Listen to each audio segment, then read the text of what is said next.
পূর্ব পরিকল্পিত নাটকের অংশ হিসেবে বিএনপি ঋণ খেলাপি ও দ্বৈত নাগরিক প্রার্থীদের পক্ষে রায় দিয়েছে নির্বাচন কমিশন।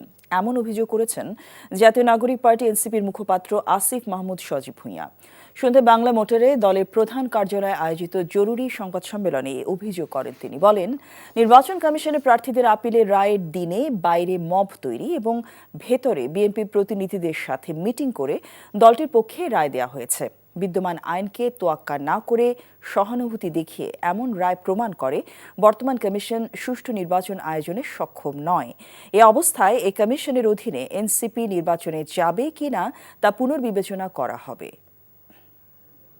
আজকের মতো একটা দিনে কোনোভাবেই যখন আমরা দেখি বাইরে মব সৃষ্টি করা হয়, ভিতরে রায়ের পূর্ব মুহূর্তে একটি নির্দিষ্ট দলের সাথে বৈঠক হয়, বৈঠকের পরে এসে রায় হয়, খুব স্পষ্টভাবে বোঝা যায় যে এটা একটা ফেব্রিকেটেড শুনানি আজকে হয়েছে এবং এখানে অনেকগুলো বিতর্কিত প্রার্থীকে এবং সংবিধান লঙ্ঘন করে, আরপিও লঙ্ঘন করে এবং বাংলাদেশের প্রচলিত আরও কয়েকটি আইন লঙ্ঘন করে প্রার্থীদেরকে বৈধতা দেওয়া হয়েছে।